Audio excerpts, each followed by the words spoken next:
이 몸의 소망 무언가 우리 주 예수뿐일세. 우리 주 예수밖에는 의들이 아주 없도다. 굳건한 반석이시니 그 위에 내가 서리라. 그 위에 내가 서. 3절 세상에 믿던 모든 것 끊어질 그날 되어도 구주의 언약 믿사와 내 소망 더욱 크리라. 굳건한 반석이시니 그 위에 내가 서리라. 그 위에 내가 서리라. 한 번 더. 세상에 믿던 모든 것 끊어질 그날 되어도 구주의 언약 믿사와 내 소망 더욱 크리라. 굳건한 반석이시니 그 위에 내가 서리라. 그 위에 내가 서리라. 굳건한 반석이시니 그 위에 내가 서리라. 그 위에 내가 서리라. 기도하겠습니다. 아버지 하나님, 한 해가 저물어가는 12월 오늘 밤 수요밤에 주님 앞에 나와 예배 드리게 하시고 우리를 불러주심을 감사드립니다. 오늘도 주님이 영광 받으시고 하나님의 말씀을 선포할 때 진리의 말씀이 선포되게 하시고 우리 심령이 깨닫게 하시는 영을 주셔서 우리가 굳건한 반석 위에 세워지는 거룩한 믿음이 되기를 간절히 원합니다. 오늘도 주님만이 홀로 영광과 존귀와 찬송을 받으시옵소서. 살아계신 우리 구주 예수 그리스도의 이름으로 간절히 기도하옵나이다. 아멘. 자, 우리 요한복음 1장입니다. 요한복음 1장. 오늘 묵상할 말씀은 요한복음 1장 35절부터 41절입니다. 요한복음 1장 35절부터 41절입니다. 요한복음 1장 35절부터 42절까지 읽겠습니다. 시작. 또 이튿날 요한이 자기 제자 중 두 사람과 함께 섰다가 예수의 다니심을 보고 말하되 보라, 하나님의 어린 양이로다. 두 제자가 그의 말을 듣고 예수를 쫓거늘 예수께서 돌이켜 그 쫓는 것을 보시고 물어 가라사대 무엇을 구하느냐 가로되 랍비여 어디 계시오니까 하니 랍비는 번역하면 선생이라. 예수께서 가라사대 와 보라. 그러므로 저희가 가서 계신 데를 보고 그날 함께 거하니 때가 제 10시쯤 되었더라. 요한의 말을 듣고 예수를 쫓는 두 사람 중에 하나는 시몬 베드로의 형제 안드레라. 그가 먼저 자기의 형제 시몬을 찾아 말하되 우리가 메시아를 만났다 하고 메시아는 번역하면 그리스도라. 데리고 예수께 오니 예수께서 보시고 가라사대 내가 요한의 아들 시몬이니 장차 게바라 하리라. 번역하면 베드로라.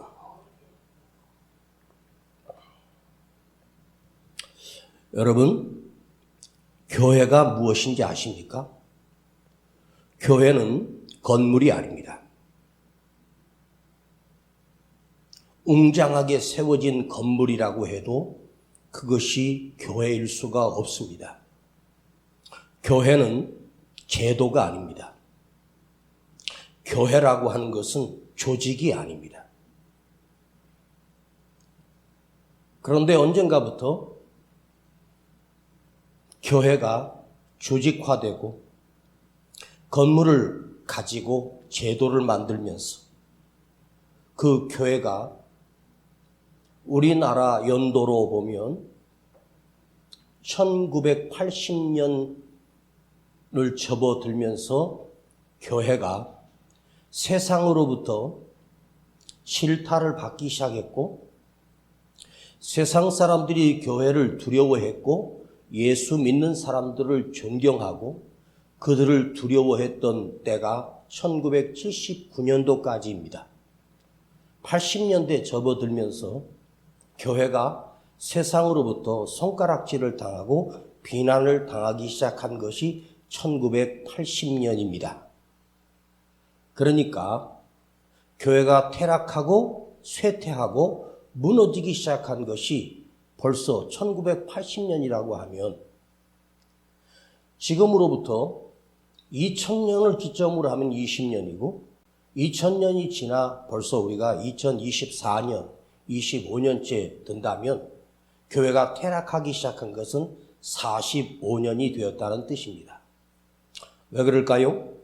교회가 건물을 추구하고 교회가 제도화시키고 교회가 건물이 되고 또 조직을 갖추기 시작하면서 교회가 커지기 시작하면서 교회가 퇴락하기 시작했다는 거예요.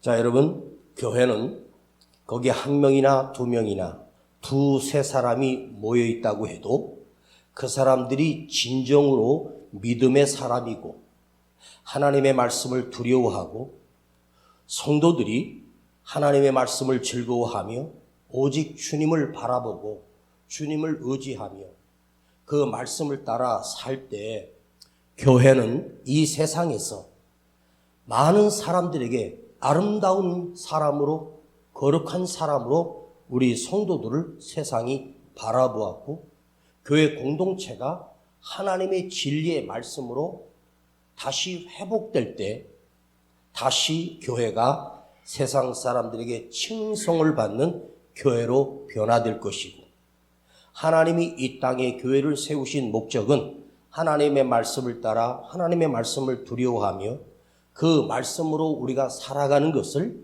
하나님이 우리 교회를 향한 가장 중요한 명령입니다.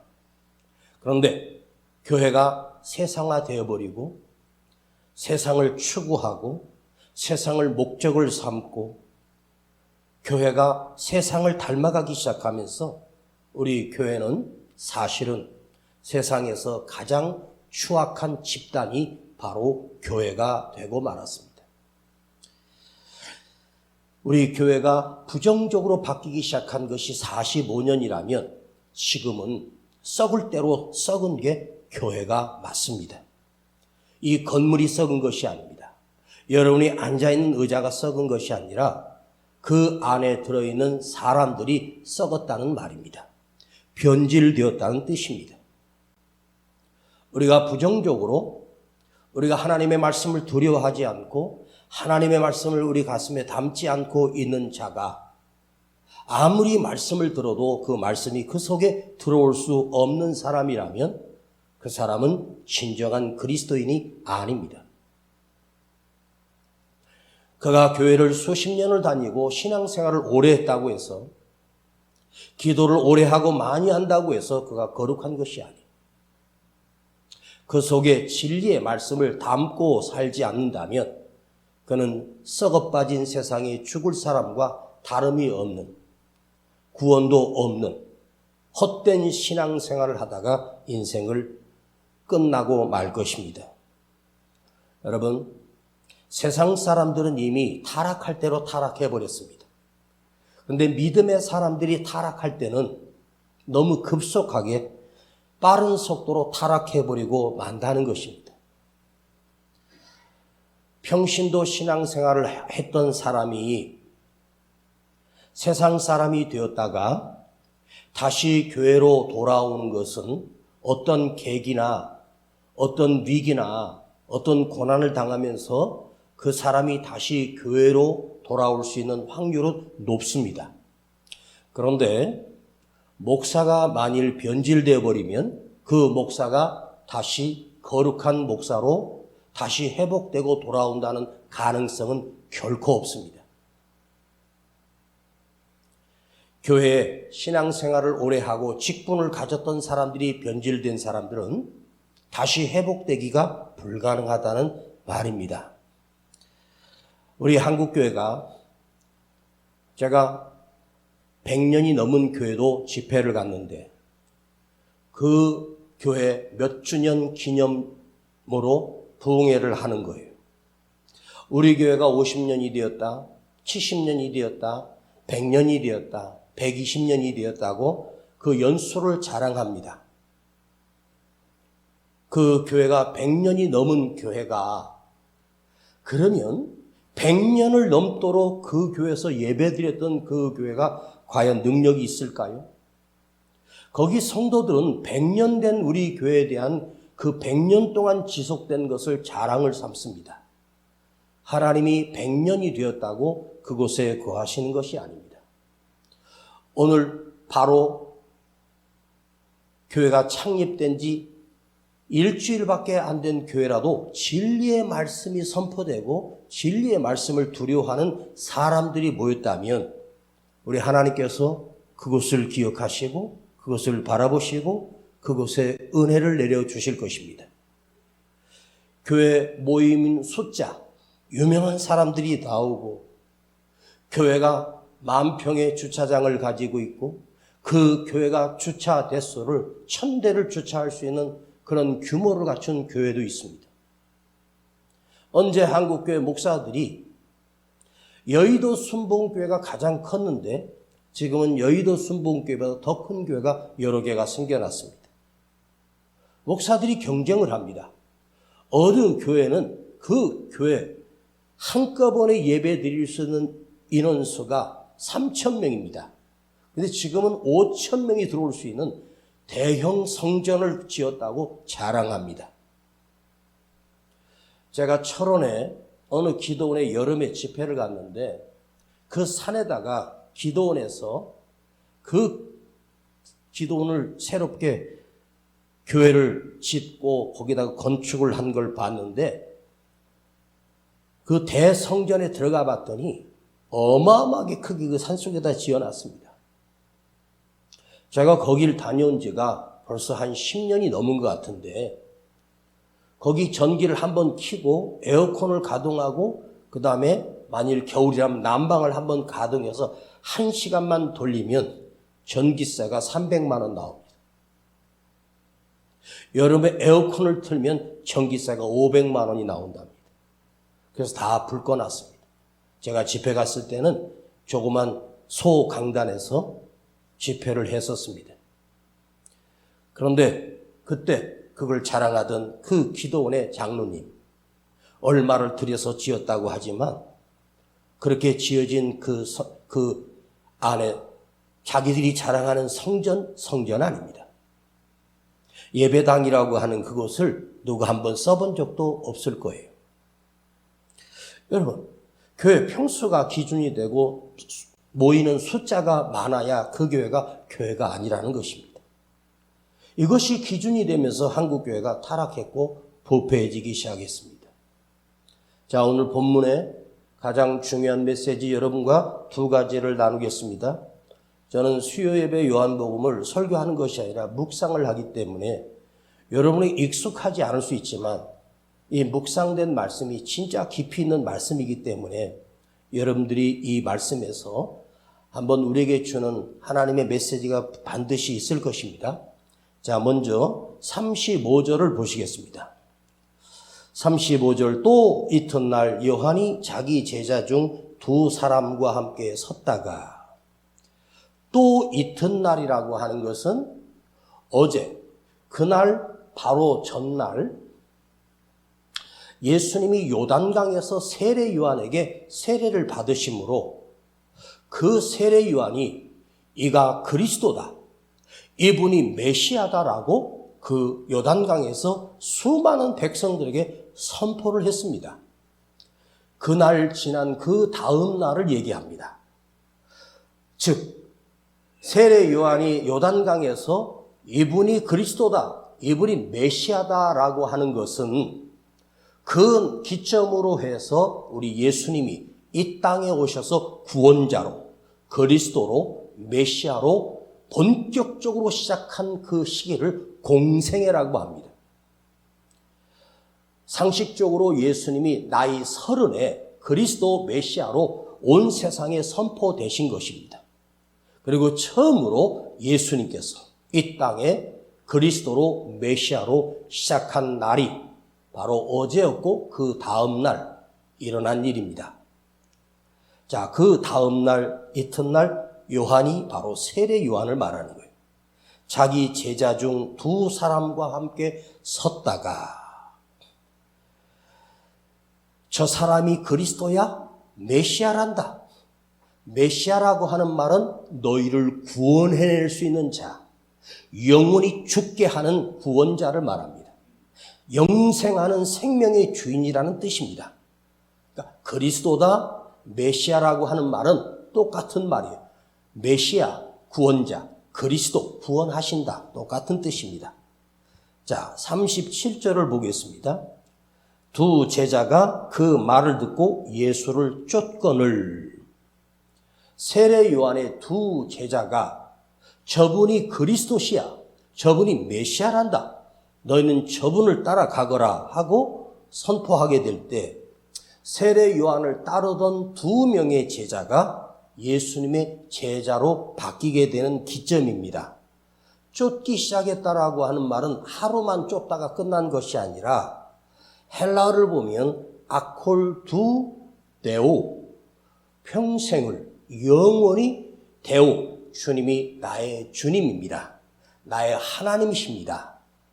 주님을 일시적으로 따랐다는 것이 아니라 그날부터 그 두 사람은 죽을 때까지, 순교할 때까지 예수님의 제자로 살고 결국 주님의 이름으로 인하여 그들은 처참하게 죽고 갈기갈기 찢겨 죽고, 세례 요한은, 아니 요한 사도는 바로 요한복음을 기록하는 제자가 됩니다. 그런데 성경에서 사도 요한인 요한은 가리키지 않고 두 사람 중에 한 사람을 안드레라고 소개해 주고 있어요. 그런데 두 제자인데 한 사람은 안드레. 안드레가 누구입니까? 바로 오병이어의 기적을 행할 때 보리떡 5개 물고기 2마리를 어린아이가 가져온 것을 주님께 전달했던 제자가 바로 안드레입니다. 그리고 또 한 사람의 이름은 등장하지 않지만 이 요한복음을 기록했던 그날 그 현장에 함께 있었던 한 사람이 바로 사도 요한임을 우리는 척하면 알 수가 있습니다. 즉 두 제자의 이름은 안드레와 요한입니다.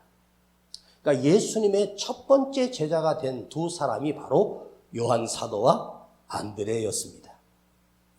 그런데 한번 생각해 보십시다. 요한과 안드레가 세례 요한이 저분이 그리스도야, 그리고 그 다음날 길에서 주님을 만났을 때 세례 요한이 그 제자에게 저분이 그리스도란다, 저분이 하나님이 보내신 하나님의 아들이야, 이렇게 알려주고 너희는 저를 따르라 하면서 자기 제자를 예수님께 맡기며 예수님께 보내고 있다는 말입니다. 자, 요한과 안드레는 세례 요한을 스승으로 삼고 몇 년 동안을 세례 요한의 제자로 지냈는지는 알 수가 없지만 어쩌면 여기서 보면 안드레와 요한 사도는 자기 스승을 버리고 주님께로 간, 세례 요한의 입장에서는 그 두 제자가 자기를 스승으로 삼았다가 예수님께 간 배신자가 될 수도 있지 않겠습니까? 그러나 사실은 어원으로 그렇지만 실제는 세례 요한이 자기 두 제자를 주님께 보냈다는 것입니다. 너희도 저를 따라가라고 주님께 보냅니다. 여기서 오늘 우리가 두 가지 메시지를 생각해 보려고 해요. 주님께 자기를 따르던 두 제자를, 나를 섬기던 두 제자를 주님께 보냈다라는 것이 우리에게 주는 메시지가 무엇일까? 한번 생각해 보십시다. 주님께 맡겼다. 주님, 나의 제자를 주님의 제자로 삼아주세요. 나의 제자를 주님께 보냅니다. 나의 제자를 주님께 맡기겠습니다. 자, 보낸다. 이 말은 맡긴다는 뜻입니다. 여러분도 신앙생활 하면서 오늘 깊게 깨달아야 될 메시지는 뭐냐면 여러분의 삶 또한 주님께 보내야 합니다. 나를 주님께 보낸다는 말은 무슨 뜻일까요? 내가 배신자가 되는 것이 아니라 내가 다른 사람에게 가는 것이 아니라 어떤 사람이 되는 것인가? 바로 내가 나의 삶을 주님께 맡기는 것입니다. 아멘. 여러분도 보내시기 바랍니다. 나도 주님께 맡겨야 합니다. 나의 삶을 주님께 보낸다라고 하는 말은 나의 삶을 주님께 맡긴다는 뜻입니다. 우리가 주님 앞에 무언가를 드려질 때, 주를 위하여 내가 무언가를 드려질 때는 내 건강을, 내 시간을, 내 삶을 주님께 드리는 것입니다. 그것은 주님께 보내는 것이요, 주님께 맡기는 것입니다. 나의 삶을 맡기는 것뿐만 아니라 나의 온 삶뿐만 아니라 내 곁에 있는 사람 또한, 내 자식 또한, 내 자녀 또한 주님께 보내드려야 합니다. 주님께 보낸다라고 하는 말은 그 아이가, 우리 아이가 바로 사랑하는 주님께 그 아이의 삶을 주님께 맡겨드린다는 말입니다. 맡기는 거예요. 내가 낳은 자식도 주님께 맡겨드리는 거예요. 내가 품으로 키울 때는 내 자식일 수 있지만, 내가 무엇이든지 해줄 수 있지만, 이 아이가 성장하면 내가 그 아이를 평생 끌어안고 살 수 있는 게 아니에요. 자기 발로 다니는 걸 어떻게 합니까?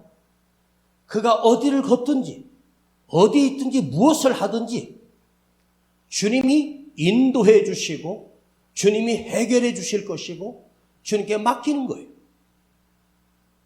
안드레와 요한을 세례 요한의 자기 제자였던 그 둘에게는 세례 요한이 그 두 제자가 떠남으로 인해서 세례 요한은 외롭고 고독한 삶을 살고 그 이후로 그는 감옥에서 목배임을 당하여 죽을 때까지 홀로 고독하게 살다가 죽습니다. 그런데 세례 요한이 그 안드레와 요한이라고 하는 이 순수하고 아름다운 두 사람을 자기 제자로 삼고 거느렸다고 한들 그 안드레와 사도 요한이 어떻게 사도가 될 수 있으며 세상을 변화시킬 수 있는 위대한 사도가 될 수 있겠습니까? 세례 요한 옆에서 있어봐야 세례 요한 또한 인간이요, 사람을 뛰어넘지 못하는 것이 사람이고 바로 주님께 맡겨드릴 때 주님께서 그 두 사람을 위대한 도구로 하나님의 사도로 사용하셨습니다. 세례 요한이 아무리 지식을 가르치고 하나님 말씀을 가르쳐도 주님과 비교할 수 없는 주님의 제자가 되는 것만이 우리 인생이 달라지고 우리 삶이 바뀐다는 것입니다. 여러분의 삶도 주님께 맡겨드리기를 축복합니다. 나를 맡겨드릴 때 주님이 나를 인도하시고 책임져 주시고 동행하실 것입니다. 나 자신도 안 맡기면서 무엇을 여러분 주저합니까? 우리가 예수를 믿었다라고 하는 것은 내 운명도 내 마지막도 내 생명도 다 주님께 맡겼다는 거예요. 오늘 하루를 살다가 갈지라도 주님과 함께 동행하는 삶을 살 수만 있다면 오늘 내가 떠나도 천국에 설 수 있기 때문입니다. 그런데 우리 대한민국 조국 교회는 성도들을 목사들이 자기 양떼라고 착각을 하는 거예요. 여러분이 이은세 목사의 양떼가 아닙니다. 어떻게 여러분이 나의 양떼가 될 수 있으며 목사가 어떻게 목자가 될 수 있겠습니까? 목사도 주님의 양떼의 부분이고 우리 모두가 나의 목자는 하나님이시며 여호와는 나의 목자시니 하나님이 나의 목자시니 예수만이 나의 목자시니 우리 또한 주님의 양떼요 목사도 주님의 양떼이고 목사가 주인이 아니고 교회 주인이 아닙니다. 나의 목자는 하나님이시며 나의 목자는 예수님이십니다. 목사가 여러분과 다를 게 아무것도 없어요. 다른 것 딱 한 가지예요. 그건 뭐냐? 직임입니다. 주님이 맡겨주신 직책이 좀 다를 뿐이에요.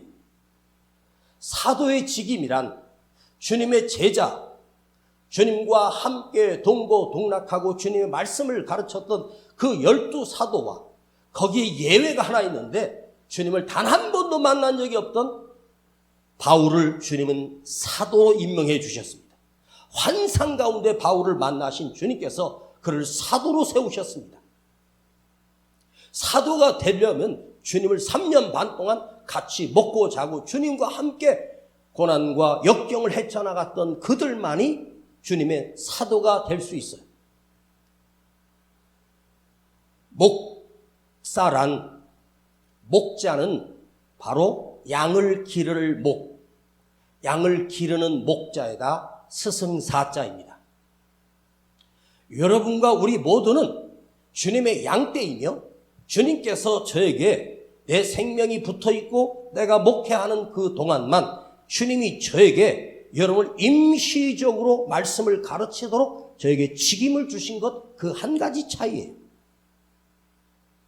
즉 목사는 주님의 양떼를 하나님의 말씀으로 바르게 가르치는 스승입니다. 하나님의 말씀을 바르게 깨우치도록 가르치는 스승이 바로 목사의 직입니다. 그러니까 제가 여러분에게 하나님의 말씀을 묵상할 때는 내 생각을 넣거나 내 철학을 넣어서 설교하면 그건 가짜입니다. 오직 하나님의 말씀만을 선포해야 됩니다. 이게 얼마나 어려운 일인 줄 아십니까? 또 교회란 무엇일까? 교회는 우리가 살아가는 인생의 마지막 떨어질 종착역이 아닙니다. 교회는 우리가 종착역으로 생각하면 다 된 줄 알고 착각합니다.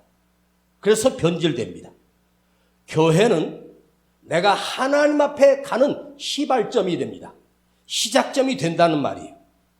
내가 신앙생활하는 교회는 내 믿음의 시작이 되는 곳이 바로 교회입니다. 우리의 종착역은 하나님의 나라입니다. 천국입니다. 교회는 하나님의 말씀으로 변화되는 곳이고 하나님의 말씀으로 우리가 살아나고 그 말씀을 믿는 곳이 바로 교회입니다. 자, 오늘 본문에 이제 제가 다음 수요일 계속해서 요 앞에도 묵상할 건데, 자, 오늘 특별히 이걸 먼저 여러분에게 묵상할 수밖에 없었던 이유는 다음에 설명드리겠습니다. 자, 41절을 보겠습니다. 41절 같이 읽어요. 시작. 그가 먼저 메시아를 만났다 하고, 메시아는 번역하면 그리스도라. 자, 그가 먼저 안드레가 예수님을 만나 예수님의 제자가 되고, 안드레가 예수님을 나의 스승으로 삼고 나의 목자로 삼고 그리고 안드레가 자기 형을 찾아가 형님, 제가 그리스도를 만났어요. 메시아를 만났어요. 형도 한번 와보세요. 이렇게 형에게 말했습니다. 그 형이 누구냐? 바로 시몬입니다. 내가 메시아를 만났으니 그리고 그 형을 데리고 예수께 오니 예수께서 보시고 가라사대 요한의 아들 시몬이니 너는 요한의 아들 시몬이니 장차 게바라 하리라. 아니, 주님은 그 베드로를 단 한 번도 만난 적이 없는데 안드레가 자기 형을 데리고 와. 주님, 우리 형입니다. 우리 형도 주님의 제자로 삼아주세요. 그랬더니 주님께서 너는 요한의 아들 시몬이지. 저분이 나의 아버지 이름을 어떻게 안다고? 너의 아버지가 요한이지. 요한의 아들 시몬이지. 그러나 장차 앞으로 내가 너를 게바라 부르리라. 이렇게 주님이 말씀하시는 거예요. 게바는 번역하면 베드로라. 안드레가 자기 형을 데려왔던 그가 바로 시몬 베드로. 예수님의 12제자 중에 수석 제자였고 초대교회를 흔들었던 놀라운 사도가 바로 그 어부 출신인 바로 베드로 사도가 됩니다. 자, 너는 장차 게바가 되리라 하니라. 부모께서 아들을 낳고 그 아들의 이름을 시몬이라고 아버지가 지어 불렀습니다. 시몬이라고 하는 헬라어는 듣는다입니다. 아버지가 그 아들을 품에 안고 너는 평생 말하지 말고 듣는 자가 되라. 남의 말을 잘 들어라. 스승의 말을 잘 들어라. 그런데 주님께서 아니야. 너는 이제 듣는 자에서 이제 반석으로 내가 너를 바꿀 거야. 이렇게 주님이 그에게 먼저 말씀하시는 거예요. 그가 반석이 되는 순간은 몇 년이 지난 후에 약 2년 후에 그가 반석으로 바뀌게 됩니다. 반석으로 바뀌는 이 과정을 한번 생각해 보려고 해요. 시몬, 듣는 자, 듣는다. 자, 반석, 게바, 반석이다. 자, 이걸 묵상해 보겠습니다. 여러분, 듣는다. 히브리어는 지혜입니다. 솔로몬이 지혜를 받을 때 내가 하나님의 말씀을 두려워함으로 듣겠습니다 할 때 그것이 지혜였거든요. 여러분도 하나님의 말씀을 마음을 열고 들으세요. 듣는 자가 되십시오. 말씀을 받아들인다라고 하는 게 얼마나 큰 축복입니까? 듣는 것이 바로 지혜이며 그 속에 생명이 들어있기 때문입니다. 그런데 듣는다. 참 좋은 이름입니다. 그런데 듣는 것으로 우리는 이상하게 끝나버리는 거예요. 듣는 것으로 우리가 내가 믿음이 좋은 것처럼 착각해버리는 거예요. 말씀을 듣고 깨닫고 가슴이 뜨거워지고 행복해지면 내가 믿음이 좋아졌다고 착각을 하는 거죠. 근데 문제는 들을 때는 은혜를 받아요. 그런데 우리는 흔들려. 요동을 쳐요. 헤매요. 두려움에 떨어요. 여러분, 대한민국에 명설교가가 얼마나 많습니까? 우리 대한민국의 명설교가, 위대한 설교자들이 수없이 많습니다. 유명한 목사, 많은 사람들이 그 목사의 설교를 듣고 다 따라가고 쫓아갔습니다. 왜? 그 설교를 듣고 싶어서. 명설교를 들었어요. 그 순간 가슴도 뜨거워지고 그 순간 은혜도 받고 감동받고 흥분했습니다. 문제는 그것으로 끝나버려요. 여러분, 듣는 것으로 즐기고 끝나는 것은 우리 인생이 바뀌는 것이 아니에요. 우리는 듣는 것으로 시작해서 반석이 돼야 된다는 말이에요. 보세요. 이 시몬이, 베드로가 3년 반 동안 주님의 말씀을 다 듣고 그의 기적을 다 보았습니다. 예수님이 따로 제자를 데려갈 때마다 베드로는 그 3명 중에 한 명으로 끼어 있었습니다. 변화산에서 엘리야를 만나고 모세를 만날 때 그곳에 베드로가 있었습니다. 그리고 여기서 초막셋을 짓고 살자고 합니다. 그리고 주님이 죽은 자를 살리는 나사로 무덤의 그 앞에서 주님 바로 등 뒤에서 그 무덤에서 죽은 자가 나흘이 된 시신이 다시 살아나 걸어 나오는 것을 베드로가, 시몬이 자기 두 눈으로 본 사람입니다. 주님의 말씀을 그 마지막 만찬을 하면서 내가 부활하리라 다시 올 거야 들었지만 베드로는 주님이 십자가에 끌려가실 때 그 뒤에서 배신하는 배신자가 바로 베드로였습니다. 여러분, 잘 듣는 자가, 말씀을 많이 듣는 자가 얼마나 위험한지 아십니까? 듣는 자로 끝나면 결정적인 순간에 배신자가 되는 것이 바로 듣는 자의 믿음입니다. 반석이 되지 못하면 그 사람은 듣는 자로 끝나는 거예요.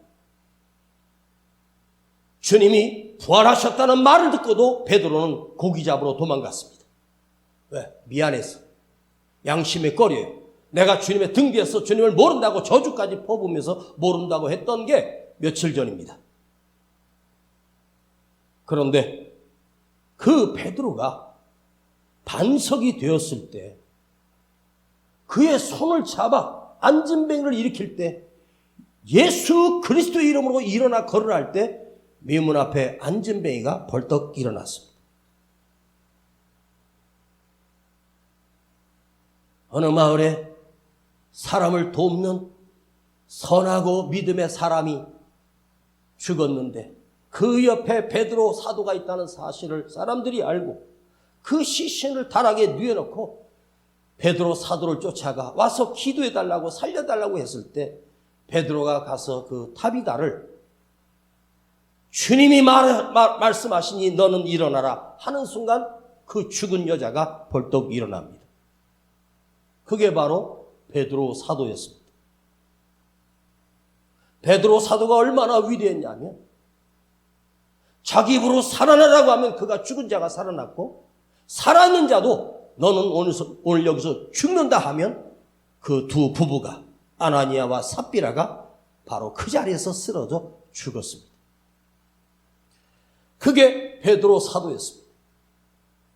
여러분, 베드로가 반석이 되었을 때 죽은 자를 살리고 살아있는 자 또한 하나님을 속였을 때 너는 오늘 정령 죽으리라 할 때 자기 재산의 절반을 바치고도 아나니아와 삽비라는 그 자리에서 죽고 말았습니다. 여러분, 반석이 된다는 것이 무엇인지 아십니까? 바로 성령의 사람이 되는 것이 반석입니다. 흔들리지 않는 교회입니다. 3번을 모른다고 배신했던 그 배신자가 갈릴리 바다에서 밤새 그물질하다가 새벽에 주님이 찾아와 얘들아 너에게 고기가 좀 있느냐? 그 소리를 듣고 시몬이 놀라서 그 배에서 뛰어내려 그 물 있는 힘을 다해서 걸어와 주님을 만납니다. 이곳까지 찾아오신 주님 앞에 시몬은 무릎을 꿇었습니다. 주님이 그 모인 제자들에게 다른 제자들에게 말하지 않습니다. 시몬아, 네가 나를 사랑하느냐?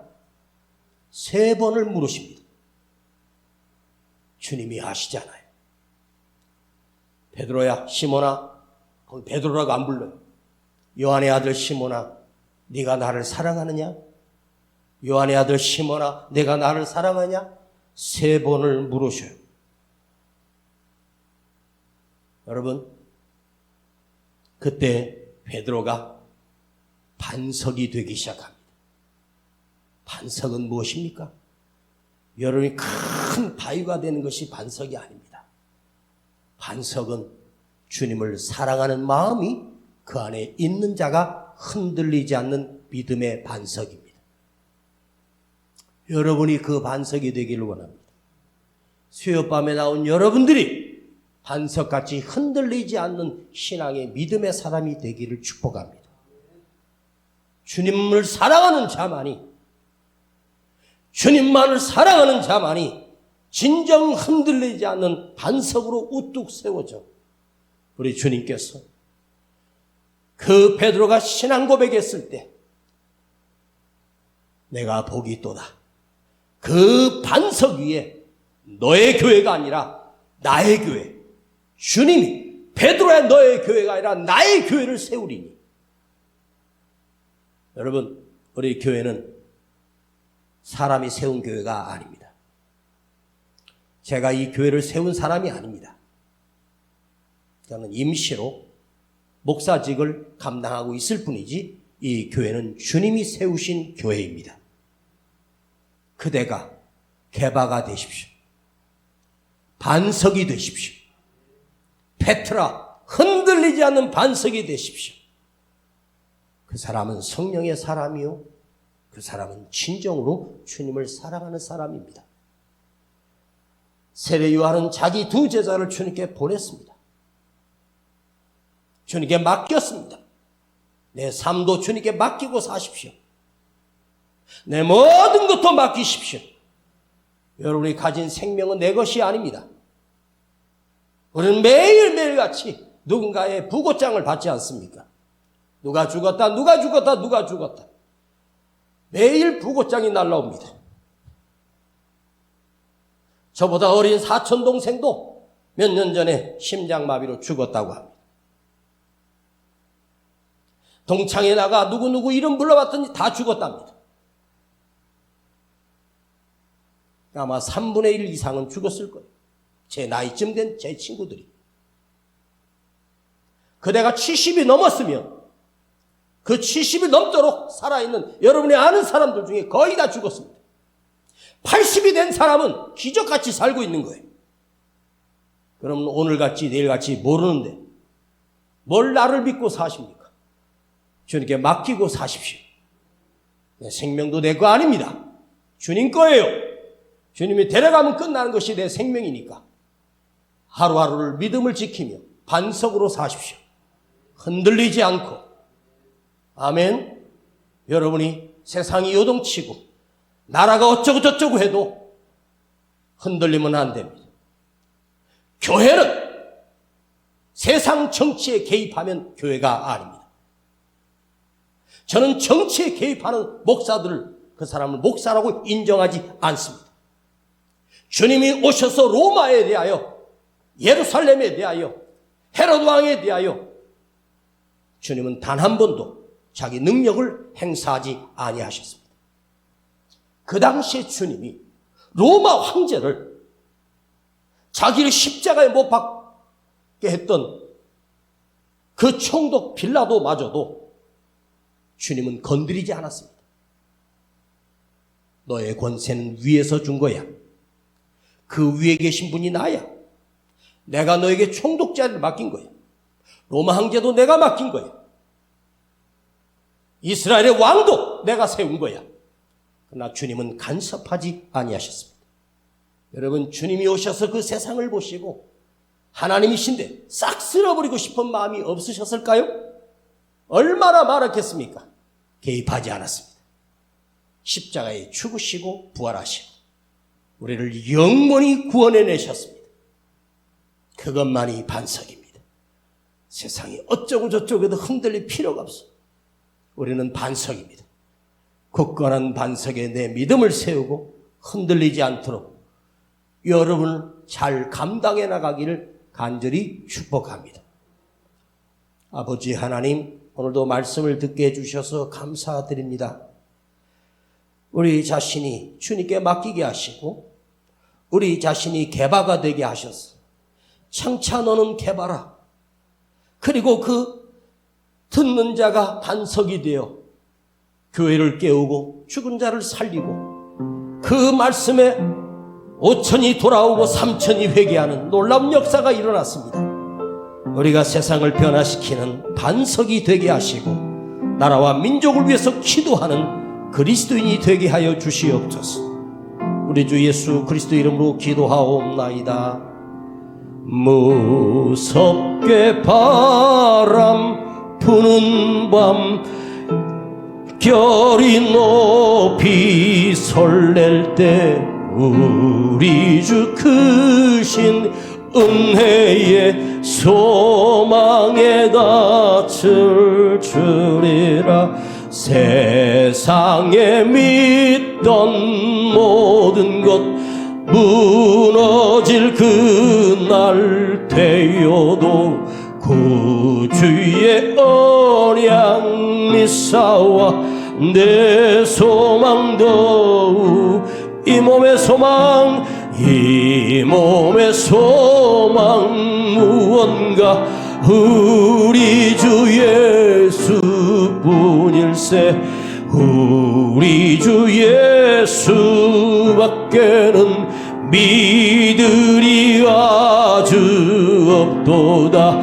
굳건한 반석이시니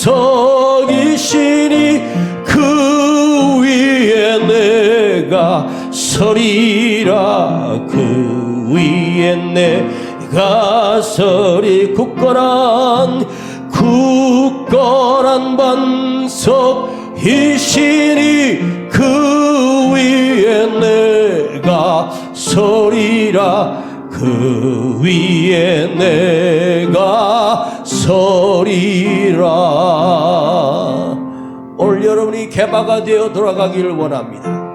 흔들리지 않는 반석이 되기를 원합니다. 그래야 교회입니다. 교회는 반석 위에 세워주신다고 했습니다.